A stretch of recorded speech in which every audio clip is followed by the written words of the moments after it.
কিভাবে বাড়ি লতিরাজ কচু এক চিনবেন? বাড়ি লতিরাজ কচু এক চাষ পদ্ধতি। কিভাবে জমি প্রস্তুত করবেন? আপনারা প্রথমে জমিতে পর্যাপ্ত পরিমাণে পানি দিয়ে নেবেন। অতঃপর পাওয়ার টিলার বা ট্রাক্টর দ্বারা প্রয়োজন অনুসারে 2 থেকে 3টা সুন্দরভাবে চাষ দিয়ে জমি কাদা করবেন। দেখতে পাচ্ছেন চাষ দেওয়া হচ্ছে। জমি চাষ দেওয়ার পর সুন্দরভাবে মই দিয়ে জমি সমান করে নেবেন। প্রিয় দর্শক, আমি নিজেই জমি সমান করার কাজ করছি, আপনারা দেখতে পাচ্ছেন। যদি উঁচু নিচু থাকে তাহলে উঁচু জায়গাকার মাটি আপনারা চেষ্টা করবেন নিচু জায়গায় তা দেওয়ার জন্য। আপনারা দেখতে পাচ্ছেন শতভাগ সফল বাড়ি লতিরাজ কচু এক চাষি কৃষক ফজর আলী পা দিয়ে জমি সমান করার চেষ্টা করছে। আপনারা চাইলে জমি সুন্দরভাবে সমান করে নেবেন। সার প্রয়োগ পদ্ধতি। জমি প্রস্তুতের সময় কোন কোন সার ওষুধ কী পরিমাণ প্রয়োগ করবেন? 1 শতকে 700 গ্রাম পটাশ, 500 গ্রাম টিএসপি এবং 100 গ্রাম ফুরাডান বা বাসুডেন আপনারা প্রয়োগ করবেন। এই 3 প্রকার সার ও ওষুধ সুন্দরভাবে আপনারা মিশাবেন যেন সমস্ত সার ও ওষুধ সুন্দরভাবে মিশে যায়। আপনারা দেখতে পাচ্ছেন আমি নিজেই তা মেশানোর চেষ্টা করছি। প্রিয় দর্শক, এই সার ঔষধের মিশ্রণ কখন প্রয়োগ করবেন? জমি চাষ দিয়ে মই দিয়ে সমান করার পর এই সার ঔষধের মিশ্রণ প্রয়োগ করবেন। এতে সমস্ত জায়গায় সমপরিমাণ সার ঔষধের মিশ্রণ পড়বে। এতে অনেক সুবিধা রয়েছে। চারা রোপণ পদ্ধতি। কোন নিয়মে চারা রোপণ করবেন? এক্ষেত্রে কয়েকটি পদ্ধতি রয়েছে। প্রথম পদ্ধতি, চারা থেকে চারার দূরত্ব 1 হাত এবং সারি থেকে সারির দূরত্ব 1.5 হাত। এই হিসাবে 1 শতকে চারা রোপণ করতে হয় 130 পিস। দ্বিতীয় পদ্ধতি বা নিয়ম, চারা থেকে চারার দূরত্ব 1 ফিট এবং সারি থেকে সারির দূরত্ব 2 ফিট। এই নিয়মে 1 শতকে চারা রোপণ করতে হয় 150 পিস। প্রিয় দর্শক, আপনি যে কোনো পদ্ধতিতেই চারা রোপণ করেন না কেন, অবশ্যই আপনাকে সঠিক সময়ে সঠিক যত্ন নিয়ে বাড়ি লতিরাজ কচু একের চাষ পদ্ধতি এগিয়ে নিয়ে যেতে হবে।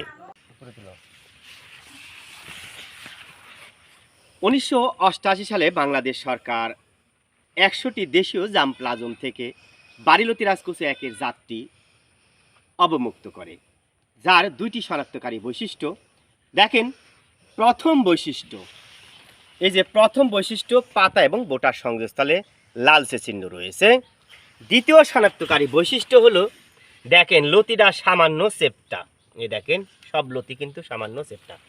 আমি আবারও বলি, প্রথম শনাক্তকারী বৈশিষ্ট্য হলো পাতা এবং বোটার সংযোগস্থলে লালচে চিহ্ন এবং দ্বিতীয় শনাক্তকারী বৈশিষ্ট্য হলো লতিটা সামান্য চেপ্টা। দেখেন, এবং বীজগুলো দেখেন খুবই সুস্থ সবল এবং মানসম্মত।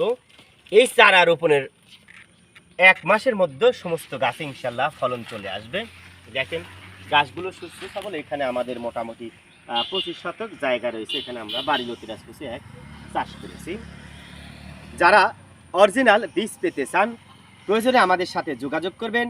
ইমো, হোয়াটসঅ্যাপ এই নাম্বারটিতেই রয়েছে, যে নাম্বার আমরা প্রত্যেকটা ভিডিওতে দিয়ে থাকি। আপনারা চাইলে আপনাদের কথাবার্তা অডিওর মাধ্যমে দিতে পারেন। সরাসরি ভিডিও কলে আমাদের এই জমির ক্ষেত দেখে এবং চারা দেখে আপনারা চারার অর্ডার করতে পারেন। প্রিয় দর্শক, এটা এপ্রিল মাস শেষের দিকে।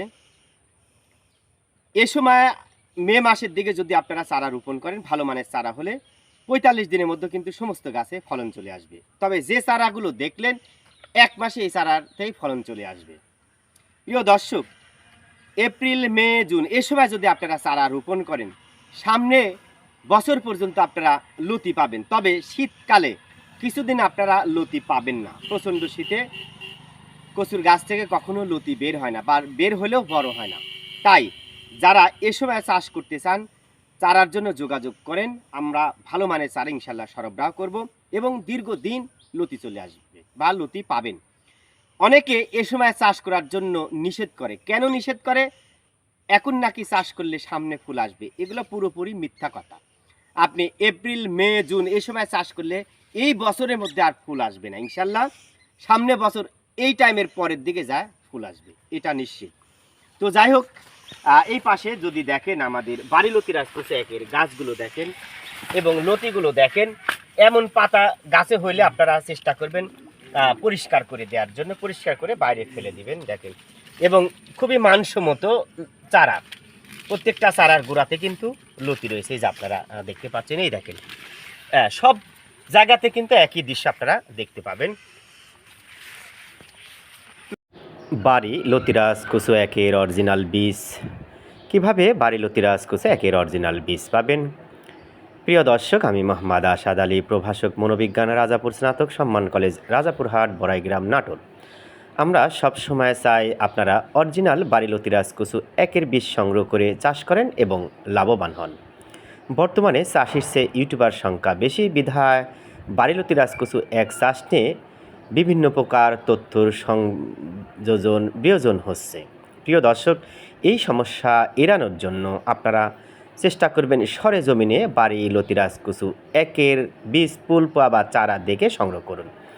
যদি সম্ভব না হয় আপনারা ভিডিও কলের মাধ্যমে বাড়ি লতি রাজকচু একের ক্ষেত দেখবেন, চারা দেখবেন, যার কাছ থেকে চারা সংগ্রহ করছেন সরাসরি তাকে দেখবেন। শুধু তাই নয়, যেদিন চারা উত্তোলন করবেন প্রয়োজনে সেদিনও আপনি ভিডিও কলে আপনারা চারা দেখেন। প্রিয় দর্শক, আসুন আমাদের বাড়ি লতি রাজকচু একের ক্ষেত দেখাই। আপনারা দেখতে পাচ্ছেন অত্যন্ত মানসম্মত বাড়ি লতি রাজকচু একের বীজ পুলপা বা চারা। বলা হয়ে থাকে ভালো বীজ ভালো ফসল, সুস্থ সবল গাছ থেকে কেবল সুস্থ সবল বীজ বা ফসল আশা করা যায়। যারা এই চাষে লাভবান হতে চান আপনারা চেষ্টা করবেন প্রথমত সরেজমিনে গিয়ে চারা সংগ্রহ করা। যদি সম্ভব না হয় ভিডিও কনফারেন্সের মাধ্যমে আপনারা জমি দেখে, চারা দেখে, বীজ দেখে আপনারা সংগ্রহ করবেন। প্রিয় দর্শক, আপনারা চাইলে সরাসরি আমাদের সরেজমিনে এসে দেখে শুনে চারা পছন্দ হলে অগ্রিম বায়না মোকদ্দমা করে পরবর্তীতে চারা সংগ্রহ করতে পারেন। ভালো থাকুন, সুস্থ থাকুন।